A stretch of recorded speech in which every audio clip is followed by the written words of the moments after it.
Les Portugais, je ne les connais pas. À propos de ceux qui vous sont étrangers, le proverbe de mon pays assure qu'il faut 7 ans, 7 jours et 7 semaines pour bien savoir quel vent les mène. J'en suis encore entre les 7 jours et les 7 semaines. J'ai trouvé que les Portugais souffraient, jouissaient d'un bien ou d'un mal appelé saudade, une sorte de spleen fait de désir et de regret à la fois, et qui se résout en une mélancolie plutôt douce, un peu endormeuse à ce que j'ai cru comprendre.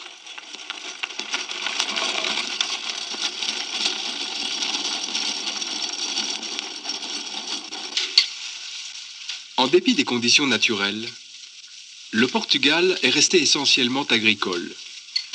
Le relief accidenté n'autorise que de petites exploitations. On y pratique une économie de terroir et l'animal y joue encore un rôle important.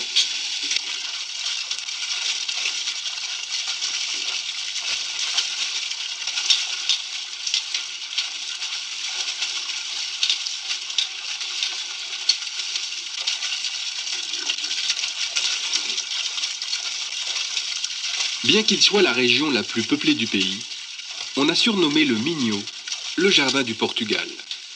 Tout n'y semble que verdure. La campagne est un assemblage de champs minuscules épousant le moutonnement des collines bordées de murets de pierre. Ici, le modernisme n'a pas encore envahi les campagnes. Cela ne servirait à rien. On ne parle pas rendement, on produit essentiellement pour soi. Le surplus, on le troquera contre ce qu'il nous manque. N'est-ce pas là le sens de la vie ?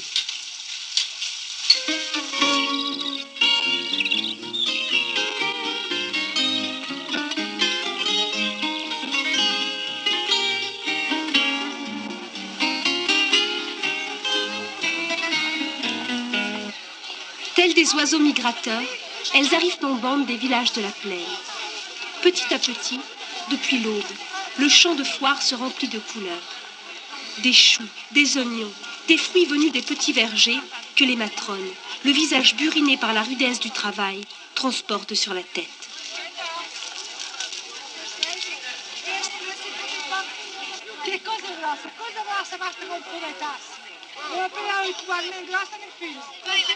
Agréablement situé sur la rive droite du Caevado, dans une région verdoyante, Barcelos, petite ville riante, abrite un centre réputé de fabrique de poterie, ainsi qu'un actif marché agricole. Chaque jeudi s'y tient une foire animée où l'on y propose les fruits de son labeur.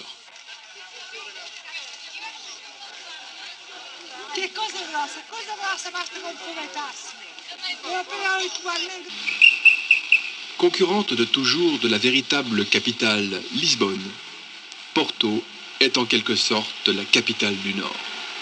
Les vieux quartiers foisonnent de ruelles pittoresques dévalant vers les rives du Douro. Le port, surplombé par de vétustes maisons à encorbellement, où se pavoisent d'innombrables lessives multicolores.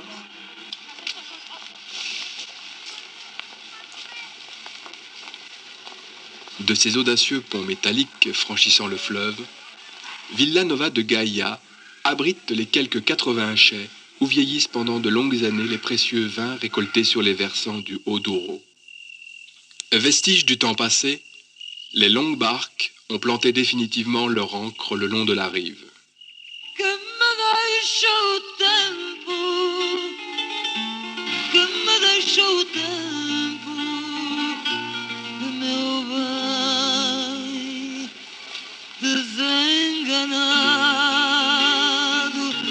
Do meu bem desenganado, desenganado.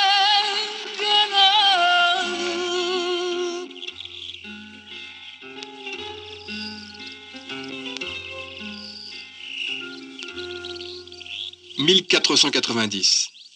À la suite de ces récentes découvertes maritimes, le Portugal traverse une brève crise architecturale. Les fenêtres, les portes, les rosaces se couvrent alors de lauriers, de roses, de perles, d'encre, de globes terrestres, reflets de la passion de la mer. Les églises de style gothique voient naître en leurs piliers des mouvements rappelant les cordages marins. Les croisées d'ogives se couvrent de nervures étoilées représentant les points cardinaux. 30 ans plus tard, sous l'influence italienne et française, Le détail dans le détail.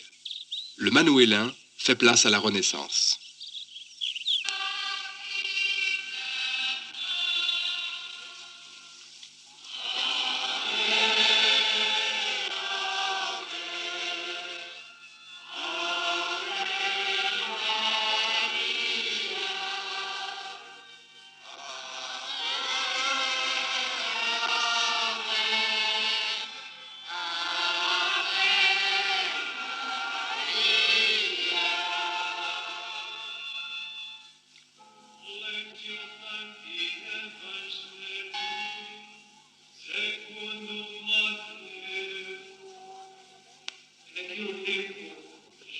« 13 mai 1917.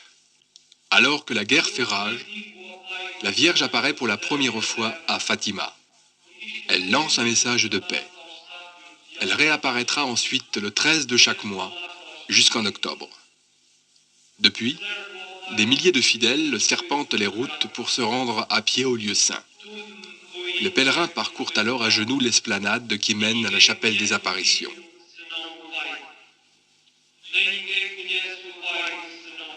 J'étais malade et tu souffrais. Longtemps tu as prié, puis tu as promis. Tu as promis que si je guérissais, elle a promis que s'il revenait, nous aussi nous viendrions. Lui, au retour de la guerre, mutilé. Moi, ragaillardi. Maintenant, nous prions nous aussi. Pour toi. Toi qui as promis. Parfois, après 8 jours de marche, c'est l'épuisement.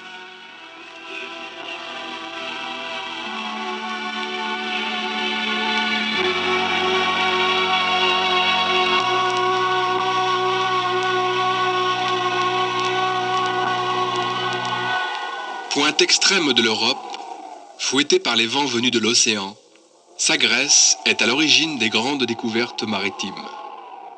Ils ont affronté en leur voyage de si rudes périls, éprouvé tant de climats et tant de cieux, subi tant de fureur des vents contraires. Je veux qu'ils soient accueillis en amis.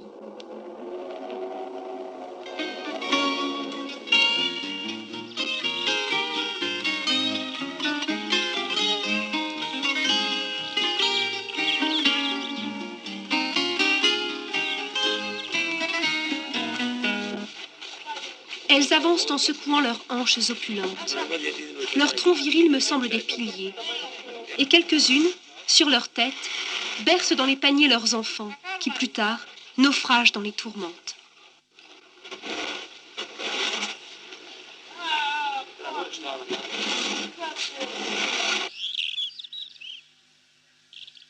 Présente le long des 850 km de côte que compte le pays, la mer fait vivre une partie importante de la population portugaise.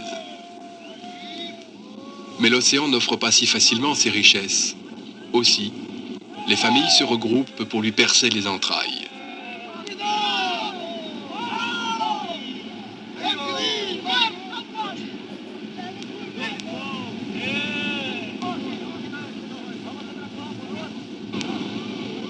Franchir la barre. La franchir absolument.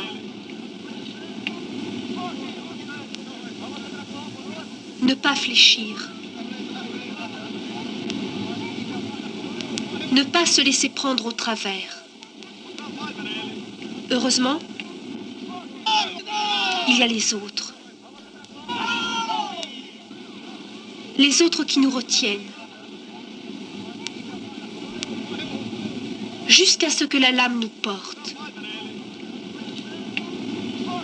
Et là-bas, là-bas seulement, nous lâcherons le filet. Ensuite, nous reviendrons. Les bœufs haleront le bateau. Fort. Très fort. Ensuite, Ce sera le filet. Longtemps. Très longtemps.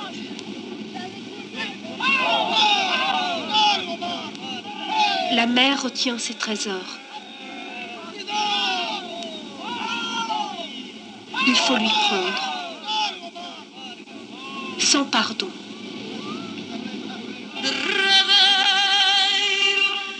El sonhar que era só teu, amor que foste o primeiro, que perfeito coração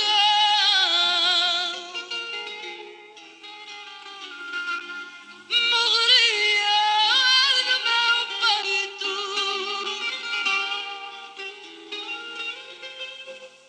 Meu amor, na tua mão, nessa mão.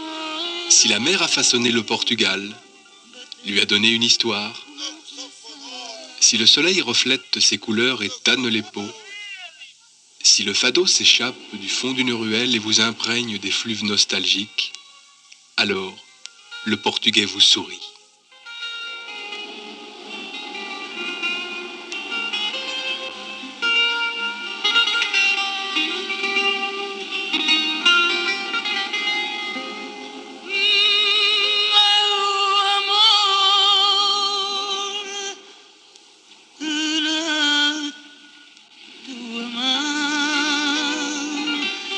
Nessa mão de perfeito bater.